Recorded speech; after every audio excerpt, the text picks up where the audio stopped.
नमस्कार नमस्कार नमस्कार दोस्तों, मैं निखिलेश जैन हिंदी चेस बेस हिमाचल पर आप सभी का हार्दिक अभिनंदन करता हूं। दोस्तों मैं भारत वापस पहुंच चुका हूं। पिछला 1 डेढ़ दिन जो है वो मेरे ट्रैवल में गया और इसीलिए कुछ वीडियोस जो है वो आप लोगों तक नहीं पहुंच पाए।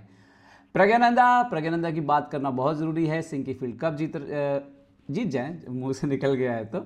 सिंकी फील्ड कप में फिलहाल खेल रहे हैं। इससे पहले ही सेंट लुइस रैपिड ब्लिट्ज का खिताब उन्होंने अपने नाम किया, मतलब जोरदार लय में है। क्लासिकल में उन्होंने, जब मैं बार्सिलोना एयरपोर्ट पे था, जो मैंने पिछला वीडियो अपलोड किया था, सिंदारोव को उन्होंने पराजित किया था।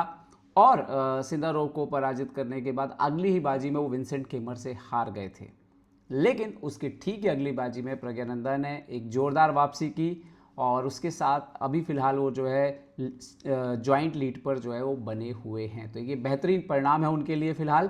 और तो उनका हम राउंड नंबर 5 का गेम देखेंगे, 4 का गेम देखेंगे, जो 3 के ठीक बाद में आया था, जहां पर वो एक लगभग ड्रॉ बाजी विंसेंट केमर से हार गए थे। तो उसके बाद हारने के बाद प्रज्ञानंदा ने कैसे वापसी की, चलिए देखते हैं इस मुकाबले को। तो E4 से शुरुआत हुई यहाँ पर और C5 खेला यहाँ पर उनके अपोनेंट ने, नाइट F3, E6 सिसिलियन कान होता है, लेकिन जैसे ही D3 आता है प्रज्ञानंदा ने एक्चुअली इसको किंग्स इंडियन में कन्वर्ट कर दिया और फ्रेंच जैसे E6 हो गया, तो ये किंग्स इंडियन जो है वो पहुंच चुका है आगे। क्वीन E2 वेरिएशन यहाँ पे प्रज्ञानंदा खेलते हैं। तो ये बहुत ही महत्वपूर्ण वेरिएशन है इस समय, जो बहुत सारे टॉप प्लेयर इसका इस्तेमाल करते हैं। हम जानते हैं कि जब हम किंग्स इंडियन खेलते हैं तो हम नाइट D2 को रखते हैं, लेकिन ये जो लाइन है जहाँ पर क्वीन को E2 पर रख दिया जाता है, ये आजकल फ्रेंच वेरिएशन में ही जो है फिलहाल इसको गिना जाता है, night F6 and G3। But जैसे ही G3 होता है, ये हम इसको डिक्लेयर कर सकते हैं कि ये जो है अब ये किंग्स इंडियन ओपनिंग में जो है, मतलब एक्चुअली में सिसिलियन डिफेंस का फ्रेंच वेरिएशन भी माना जाता है, लेकिन ये किंग्स इंडियन ओपनिंग में फिलहाल हम इसको गिनते हैं। Bishop E7 A4। अब ये एक तरह का इम्प्रूवमेंट है जहाँ पर पहले से ही आप A4 करके अपोनेंट को B5, मतलब जो क्वीन साइड से उसका काउंटर आने वाला है, उसको आप रोक देते हैं। B6, bishop G2, bishop B7, bishop F4 यहाँ पर। और क्योंकि अपोनेंट ने अभी तक कमिट नहीं किया है, कैसल नहीं किया है, तो आपको पीसेस तो निकालने ही होंगे। और यहाँ पर pawn into E4, pawn into E4, bishop E4 आता है। और जब ये आप पॉन देते हैं तो ये बहुत एक इंटरेस्टिंग पॉन सेक्रीफाइस है वाइट की तरफ से। नाइट C3 आता है, आपको बिशप बचाना पड़ता है, एंड देन नाइट B5 आता है।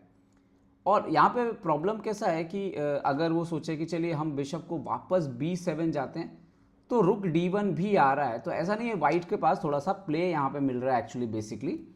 तो knight B5, castle, knight C7, okay. So knight D5, now rook D1, यहाँ पर नाइट F4, रुक F8। तो ये अलग तरह की एक लाइन जो है वो खेलते हैं वॉन फॉरेस्ट, जहाँ पर आप देख सकते हो कि जो फाइनल पोजीशन है इसमें अगर आप ध्यान से देखोगे तो वाइट के पास क्या है, बेसिकली एक रुक है, उसके बदले में ब्लैक के पास भी एक रुक मान लेते हैं, एक नाइट है, ब्लैक के पास भी एक नाइट है, एक लाइट बिशप है, ब्लैक के पास भी लाइट, लेकिन क्वीन के बदले में एक बिशप और एक रुक यहाँ पर है ब्लैक के पास।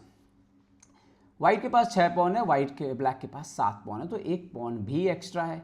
तो अब इसके बाद सारा खेल इस बात का था कि कोऑर्डिनेशन बोर्ड पर किसका ज़्यादा बेहतर है। तो डेफिनेटली वाइट अभी ज़्यादा एक्टिव है, क्वीन, नाइट, पॉन, दे बिशप। तो यहाँ पे कैसल किया इन्होंने, नाइट आता है D7, नाउ नाइट E5।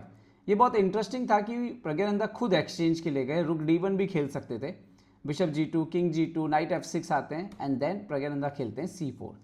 तो अब ये जो मामला बन चुका था, वहाँ पर आप देख सकते हो कि क्वीन है, रुक है, नाइट है। अब इससे आप क्या कर सकते हैं, और अपोनेंट के पास 2 रुक है, बिशप है, नाइट है, ओके। यहाँ पर G6 करते हैं जॉर्डन, और अब यहाँ पर रुक D1 आता है, night H5, okay. This is यहाँ पर जो सबसे संतुलित तरीका था जॉर्डन की तरफ से सॉरी, वो रुक D8 खेल देना चाहिए था। और अगर इस तरह की पोजीशन आती भी तो ये वाइट के लिए जीतना बहुत मुश्किल है अगर देखा जाए तो। मैच में क्या हुआ कि इन्होंने नाइट H5 खेल दिया, ओके। तो क्वीन E4 खेला, हालांकि यहाँ पे जो बेस्ट मूव था वो था क्वीन F3, और क्वीन E4 लेकर के आते हैं। क्वीन F3 क्यों बेहतर है अगर आप देखेंगे तो, अगर आप क्वीन F3 जाते हैं, बिशप E5 ऐसा मारा भी जाता है, तो रुक D6, और आपकी नज़र हमेशा इस रुक पर है, और इसकी वजह से आपको एक एक्स्ट्रा चाल मिल रही है कि अपोनेंट मार नहीं सकता। लेकिन जब आप क्वीन E4 जाते हैं तो कहानी में थोड़ा सा बदलाव है, क्योंकि रुके D8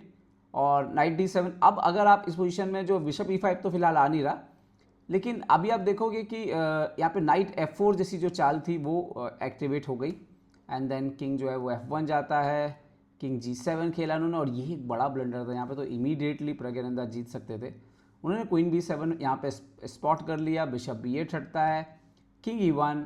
अच्छा, जब आप इस तरह के कॉम्बिनेशन मतलब पीसेस के अगेंस्ट खेलते हो, जैसे अपोनेंट के पास क्वीन है, नाइट है, रुक है, और आपके पास डबल रुक है, आपके पास एक्स्ट्रा पीसेस आपको बोर्ड पे दिख रहे हैं, लेकिन वो बोर्ड पे एक्स्ट्रा पीसेस एक्टिव होना बहुत ज़रूरी है। तो अगर आप इस पोजीशन में, अगर हम अभी से भी अज्यूम करें कि भाई क्यों ब्लैक बेटर नहीं है, मटेरियल तो उसके पास ज़्यादा ही था, क्योंकि उसके दोनों रुक कभी गेम में आ ही नहीं पाए, तो कहीं ना कहीं यहाँ पर कुछ चांसेस थे शायद वो उनको एक रुक एक्सचेंज करना चाहिए था। बट यहाँ पे नाइट B8 होता है, रुक D8 होता है, क्वीन A7, और एक एक पॉन इंपॉर्टेंट है एंड गेम में स्पेशली। यहाँ पर इन्होंने E5 भी खेला, तो क्वीन B6 भी चला गया, देन E4। तो यहाँ से वो प्रेस करने की कोशिश कर रहे थे कुछ, लेकिन ये थोड़ा देर हो गई थी, क्योंकि क्वीन और रुक का कॉम्बिनेशन जो था वो बड़ा ही प्यारे तरीके से काम कर रहा था, और ये नाइट उतना कॉन्ट्रीब्यूट नहीं कर पा रहा था जितना कि करना चाहिए। और रुक K4 आता है, यहाँ पे क्वीन B7, F7 को बचाने के लिए, तो नाइट E5 ना, रुक E7, ये ब्यूटीफुल मूव था, फोर्स हो गया, एक्सचेंज करना पड़ेगा आपको।